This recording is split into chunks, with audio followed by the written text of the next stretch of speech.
Good morning, everybody. It is a pleasure for me to be here. I would like to thank, in particular, Daniel Diaz Fuentes, because he's inspired this meeting. He's been behind the scenes all the time, and he's invited us to join this collective effort to reflect on the situation of the world's economy. I am very happy to present the master and friend Valpy FitzGerald. He is very well known. He's a professor at the University of Oxford. He's a professor of international development. He's very linked to development issues. Some of the institutions which have researched more in Europe have been the Social Studies Institute in The Hague, and in many others. He's participated in the committees and in the academic activity. And at the Oxford University has been researching and teaching for many years. Many Latin American governments, including governments from other countries, but in particular from that region that is the focus on the conference today, well, they have required his knowledge for advice.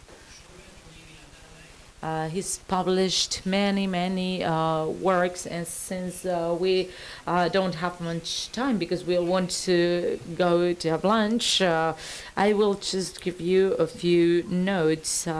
He's researched many different issues: international aid, migration,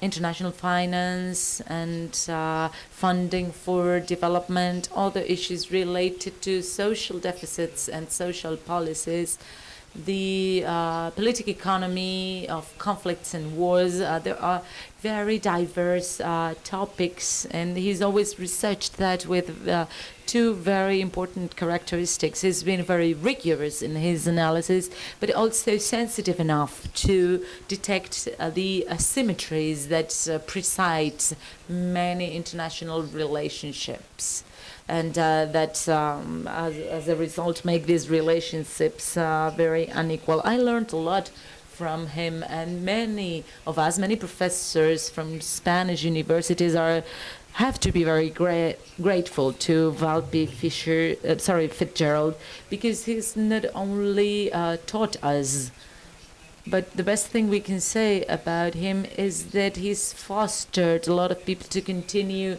researching, and we have a lot of things to be grateful for. This is not just my opinion. I'm not saying this because I'm his friend.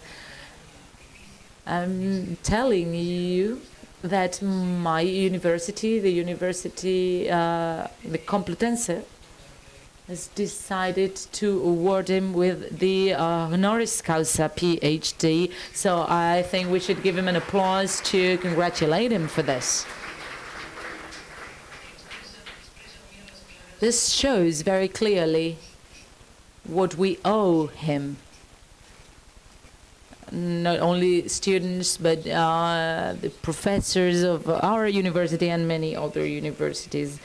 He's going to talk about a very important issue. I think we can all agree that if we judge the globalization process, there are two important asymmetries. First of all, Dr. Machinea was talking about this asymmetry, the asymmetry between the growing interdependencies promoted by globalization, and secondly, the limited capacity of governing those asymmetries to arrange in a fruitful manner these interdependencies. The second asymmetry is the one that takes place in the income distribution and the distribution of responsibilities of the costs. These two asymmetries cause the misprovision or under-provision of public goods. The international system has less public goods than required, and these are crucial for humanity's well-being, because they have to do with the arrangement of our collective efforts, the generation of institutions and norms to govern the international system. It also affects the condition for reducing the risk we are facing. We are more and more interdependent, but we cannot react to them. And public goods also lay the foundations for collective efforts, etc. So the provision of public goods is key in order to move forward towards a more equal world. So in this under-provision, to overcome that under-provision, we need to overcome two important gaps: the financial gaps, and secondly, how to create the institutional frameworks that can provide those public goods, because the market is not the ideal field for that. These two important shortfalls have to be covered by the international system, and Valpy FitzGerald is going to talk about in particular financing global public goods, and he's going to link that with the unequal distribution of gains during globalization. So how can we generate taxes that can burden those who benefit from globalization? This is an amazing topic, and so is the speaker we have with us today. So thank you very much, Valpy. I know that it is quite late. It's not only time for lunch. I know that in a few seconds we are going to be smelling of food, but I'm going to be as brief as I can. However, first of all, I have to thank José Antonio for his kind words. He always gives a wonderful version of my life. And I sometimes wonder if you think I'm somebody else. Anyway, I appreciate that, and I have to underline that friendship we have, and I have to say that he is a great professional. And I say that because sometimes before I prepare a presentation like this one, I wonder, how would José Antonio react to this? Am I going to be able to convince them? Because I know that in every room there are some people who are more critical. I know they are the critical ones, so I appreciate your criticism. But anyway, before I start with my presentation, I would like to thank, on behalf of all the speakers, the huge effort of Daniel and Judith in organizing this conference. This 15th World Economy meeting has been stellar. I think we all agree with that. I'm not talking about logistics only, which were perfect, the great turnout, more than 300 people. I'm not even talking about the high level of the sessions, which can parallel any other European conference. But I want to underline something else. I think more than half of the presentations were done by young economists. They are young teachers. Some of them are still doing their PhD, and their technical quality was impressive. They are combining that with the progressive vision that makes their arguments even more convincing. So I think we, the speakers, should thank Danielle and Judith for that huge effort and the success of this conference. Bueno, ahora toca lo aburrido, así que... Now I'm moving to the dull part.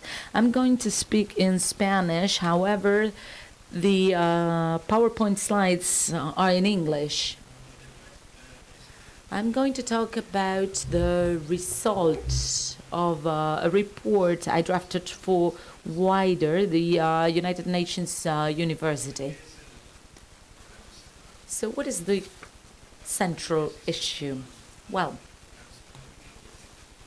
if we add the expenditure on global public goods, that includes aid, includes health and environment, this amounts to $175 billion a year, which represents 0.25% of the global GDP. However, today, the official development assistance is a form of global public good for two reasons.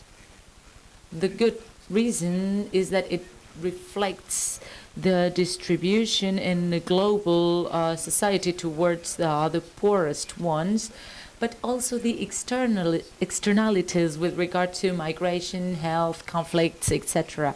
That is what motivates cooperation. So from the right wing and the left wing, that is seen as a public good. So if we imagined a global system, a global tax system, that effort would cost about $25 per person a year in order to finance that current effort of global public goods. Well, $25 per year would be a minor effort in Europe. It would be less than 0.1% of the income, but it would be a very strong burden for Africa.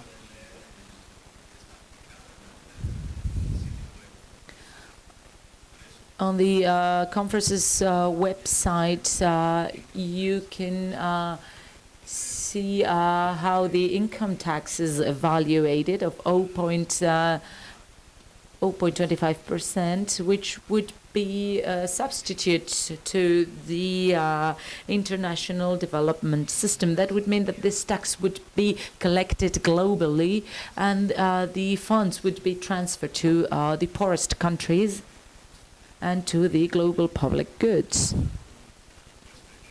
And then another issue is the globalization tax that could be applied to the trades. That would have a similar result. What I want to underline here is that instead of seeing global public goods and cooperation as a charity issue, we have to see it as part of a tax system. Well, what do we have in practice? The original WIDER report from 2005 says that there are certain activities which create externalities that transcend borders, and they have to be taxable. That is a basic principle.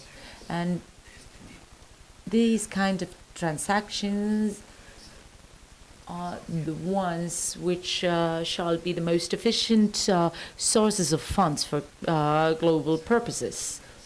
The central issue has always been that it is impossible to create a central tax agency to collect a central tax and then distribute it.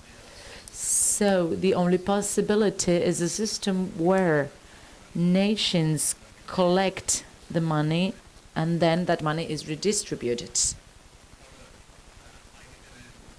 We also have to take into account that any tax system on externalities can display national taxes in place.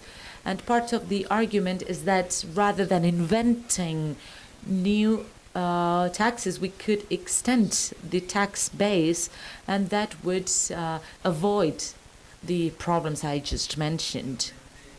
Finally, an externality tax system could reduce fiscal inequities between rich and poor countries, similarly to a federal system within a country, and it could replace the current system of donor and recipients. Well, in a certain way, we can see the current cooperation system as a global equalization scheme, very weak, very small, but it can be conceived in this way. Well, if we imagined the world as one single economy, it would be a rich distributive taxation system. And that's the most logical thing between nations, because redistribution within countries is better managed by governments and societies from each of the countries. We know from all the research on world economy that the inequity source between people on a global scale has more to do with differences between countries than with problems within the countries. The criterion to allocate the tax burdens among nations should be fiscal equity.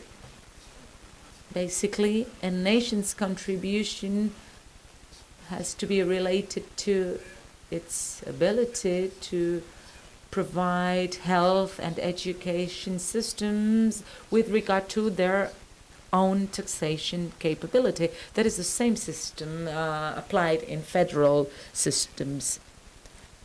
And the principle is justified on normative grounds, but it is used in federal countries, for example, the United States or Europe, and maybe one day it might be applied within the Spanish state.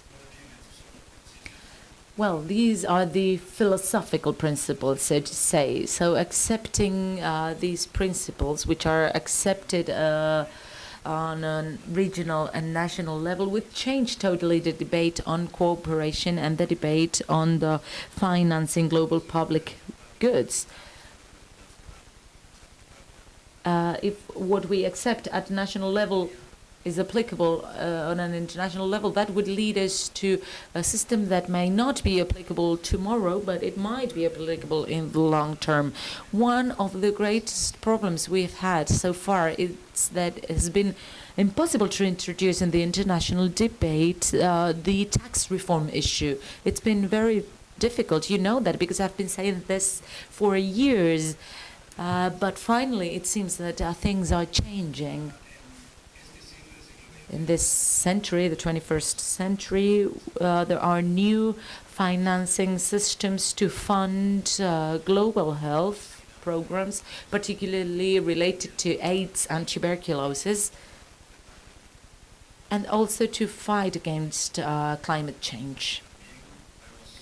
There are also new international taxes, including a levy on air travel, and they have contributed to public funds for cooperation. But as we will see in a moment, the sums that were raised were very limited. But the thing is that in the last 10 years, only $6 billion were collected for financing health and $3 billion for fighting the climate change. These sums are very small compared to the urgent needs we have. So there's a lot of propaganda for global public goods, but the reality is different. So the contribution has been $1 billion a year, and it is a very small part of the total program. What are these types of innovative funding? The first of them is a system which consists of capitalizing existing budgets, that is, converting aid flows into capital, so to say. The second one would be charges on pollution, and the third one would be different systems on financial transactions, different charges on financial transactions. But I also believe that even if these initiatives are interesting, their impact is limited. And the only way that the funding of global public goods can be solved is by attacking another externality, and that has to do with the fact that the current income tax systems, the globalization has allowed the tax systems of the countries. So now it would be logical to recover those lost resources instead of inventing new systems. The first initiative that is being under the discussion right now is to take the future flows, capitalize them into a capitalized fund by selling bonds, and then securitize them for immediate use by the Gavi alliance. The problem is that that is not extra funding, that is not an extra source of resources. It commits future flows of funds, and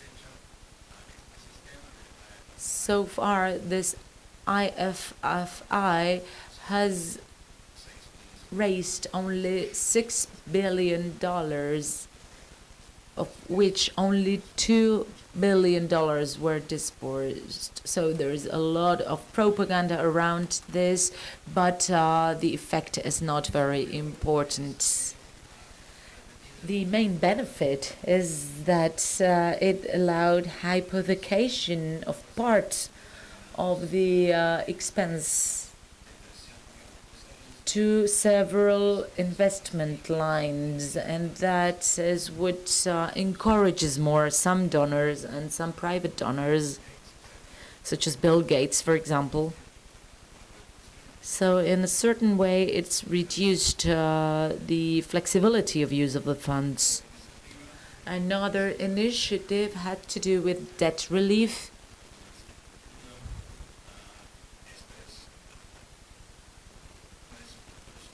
This is not a new resource because, as a matter of fact, it compromises the current cooperation flows, because what happens is that the British government can forgive the debt with Costa Rica, for example, but it has to fund it with the existing cooperation fund. So that doesn't add anything to the global funds. Besides, it's very small.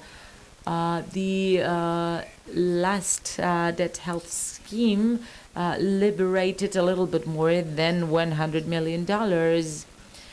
Then there's the Affordable Medicines Facility, which would involve negotiating with the producers of pharmaceuticals and offer them to buy a new product beforehand in order to finance research. The system has some advantages, but on the expenditure scale, this represents a little bit more than $1 billion for malaria. What was collected was about $300 million, although most of that amount came from a ticket levy that is being applied by several European countries. Now, if we move on to the environmental pollution charges, we can see that climate change mitigation programs account for about 2/3 of the total available resources through innovative financing mechanisms. Potentially a tax on carbon dioxide or on CO2. They're discussing what the name in Spanish is, CO2, yeah.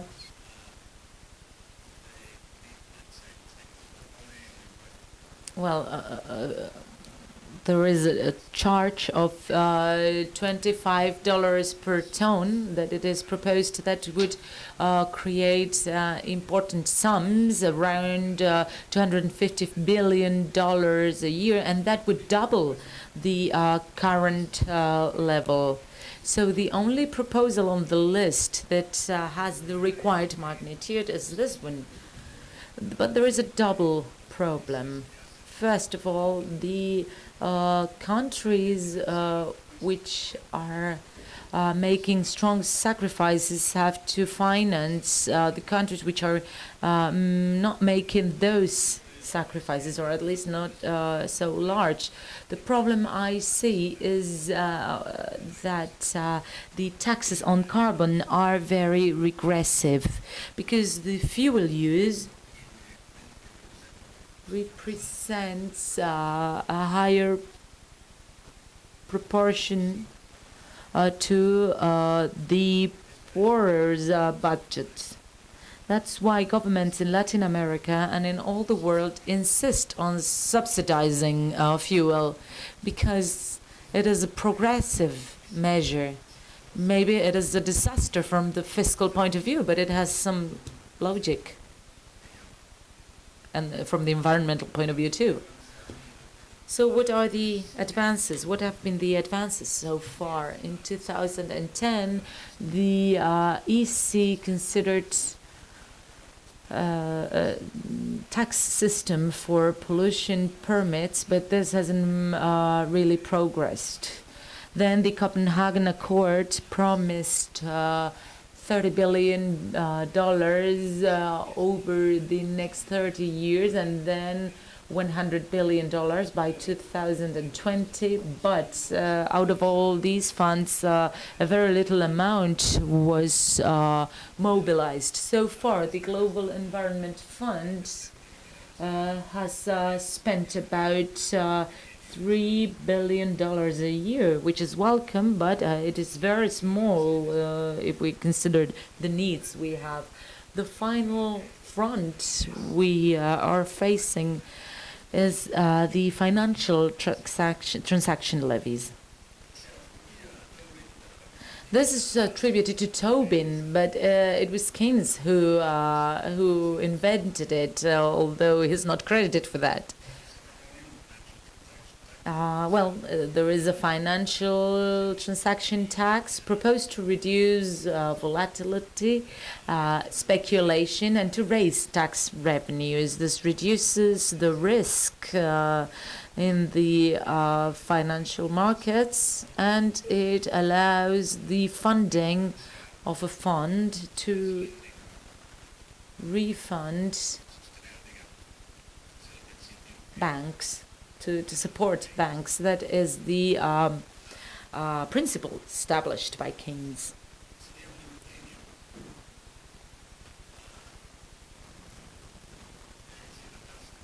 Well, the tax would be very small, but if it is applied globally, a tax of 0.005% on currency transactions, that would generate $33 billion a year.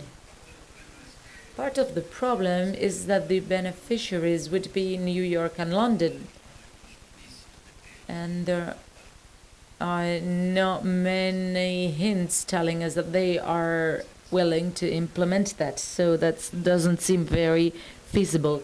In 2010, the IMF presented a report to the G20 that they had commissioned, and there were three options: a tax on bank assets, a tax on financial activities, the VAT, the so-called VAT, which is basically a VAT on the banks.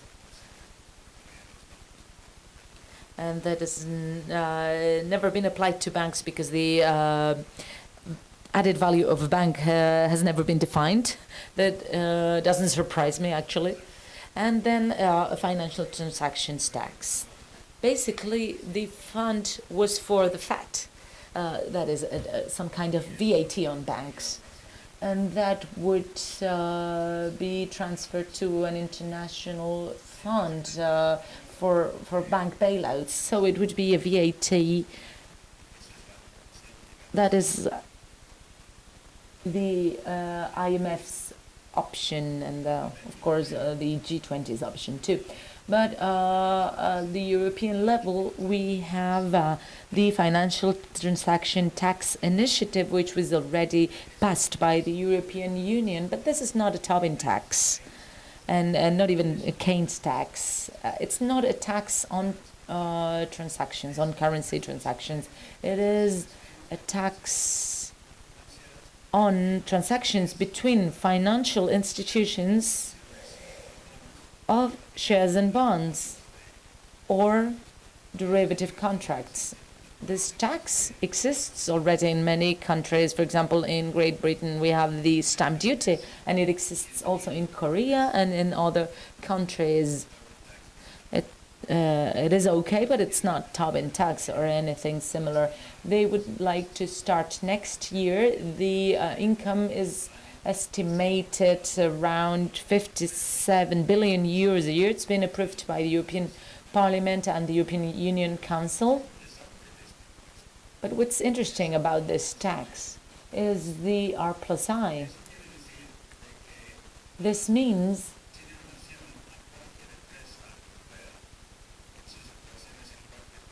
that it has to do with any European company and its operations anywhere in the world. So the thing is that a German company could transfer its financial transactions to the Cayman Islands and avoid paying the tax. So the innovation is not the tax itself, but the collection system. And that reflects what North American authorities are doing.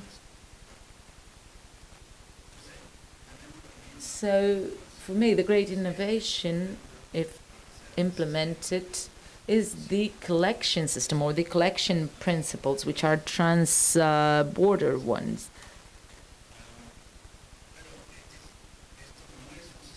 But this is not a system to fund global funding goods, but a bailout fund for European banks. That is very clear.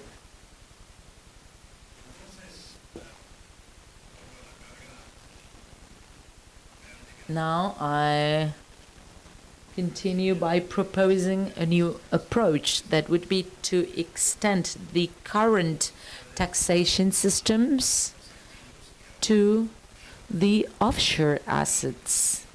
That is, to globalize the current taxation systems, as simple as that. Why? Not for moral reasons, or because I'm against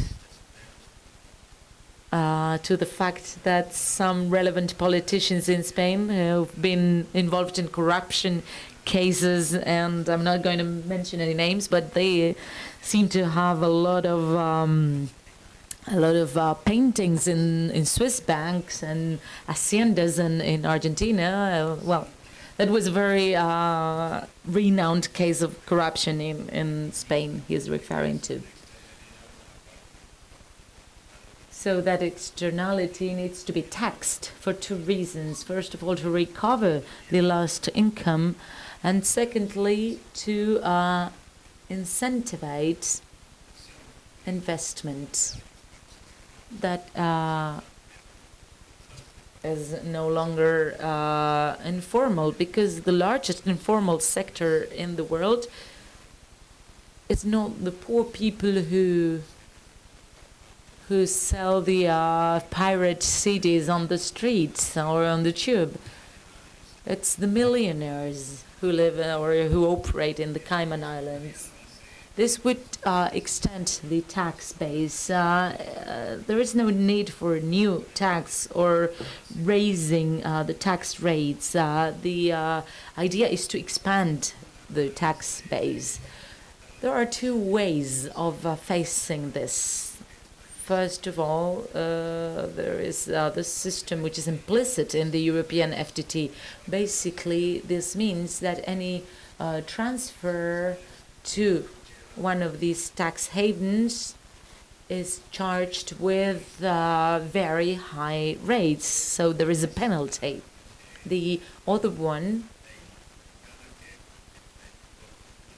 has to do with the new American law that will be enforced next year, the U.S. Foreign Account Tax Compliance Act, that forces any American bank or any foreign bank operating in the U.S.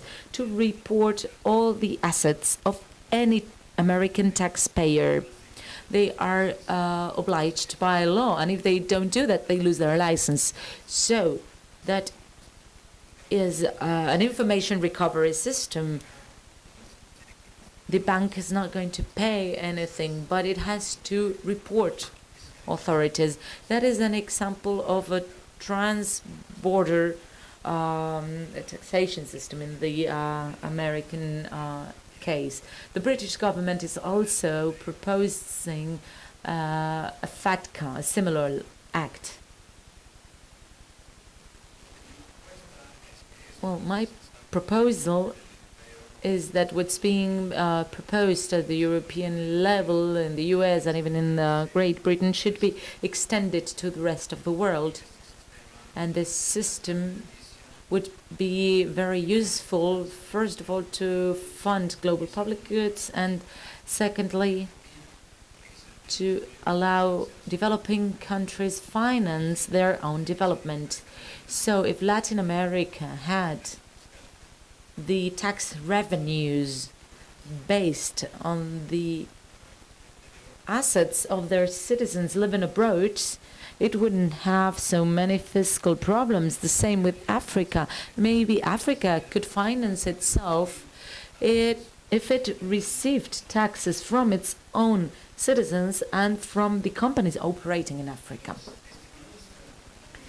The IMF estimates say that in offshore centers there are almost 20 trillions.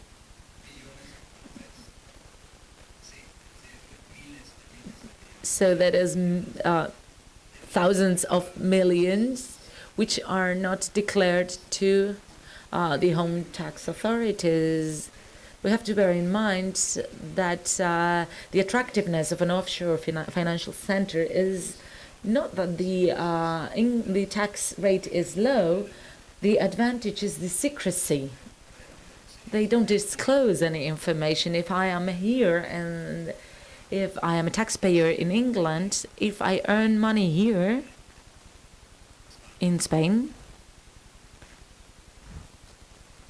for example, if Jose Antonio invites me to speak at his university, he pays me maybe not much, but something, I have to pay 25% tax. That's not a problem for me, because when I declare that money in England, where I pay 40%, I get a 25% deduction, so I pay 15% in the end.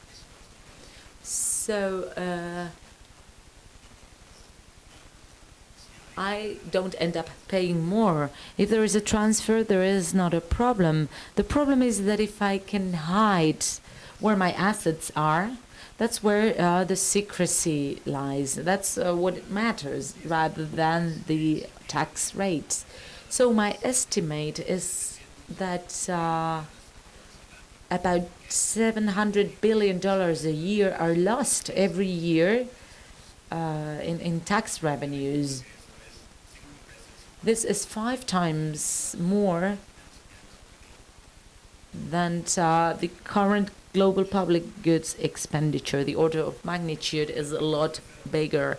Approximately 1/3 of that tax is due to developing countries. We are the amount lost is actually double the amount of cooperation right now.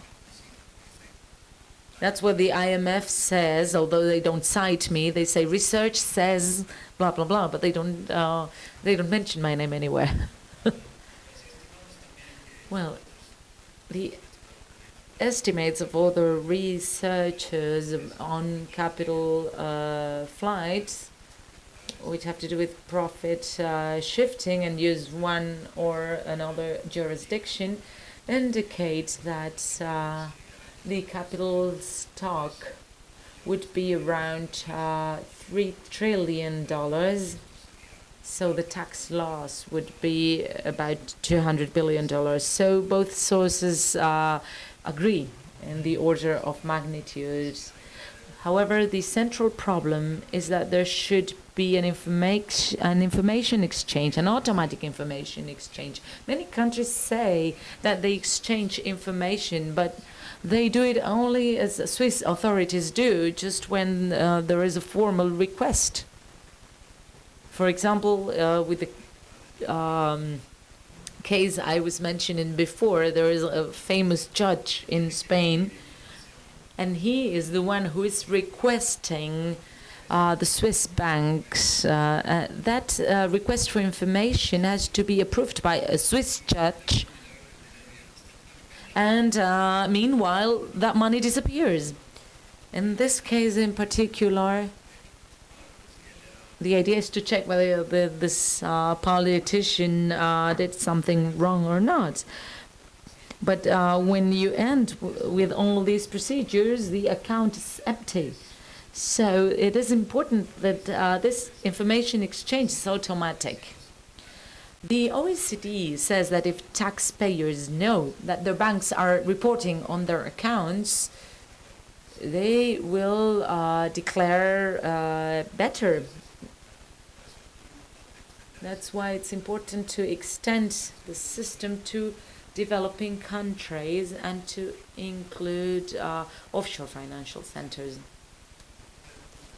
So the three key points that I would like to underline is that, first of all, the only way to face global public goods is on a global tax system.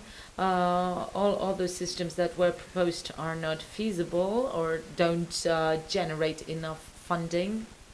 I already explained why. And the advantage of taxing lost or flown capitals is that it would compensate the central externality of globalization itself. I've talked about that many times in other meetings, but that would be very advantageous from the tax regulation point of view. One of the reasons that hedge funds cannot be regulated is because they are all in Bermuda. So if they are located there, it's not only for tax reasons, it's because they are not regulated, so nobody can know what their assets or liabilities are.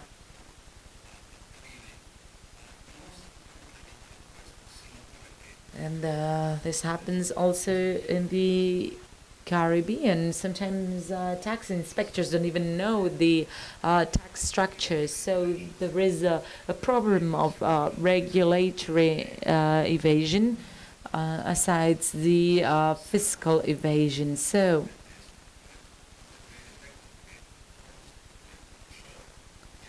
the effect would be that all that would come back on shore and would be easier to regulate. The question is whether there is or not a political will.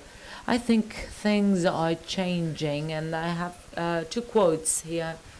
The first one is from David Cameron, a letter he wrote to the G8 leaders. He said that we know that in a globalized world, No one country can tackle tax evasion and aggressive avoidance.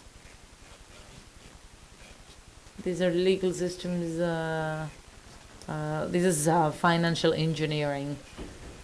But as a group of 8 major economies, together we can lead the way in sharing the information, including developing countries. It was very difficult to include that sentence in the speech, so that governments can collect the taxes due to them. Also, the finance ministers and the governors of the central bank said February this year that in the tax area we're determined to develop measures to address base erosion. That's what I'm saying about the tax base and profit shifting, and extending the practice of automatic exchange of information. So I think one of the results of the crisis is that we are more aware of this problem, and that we have to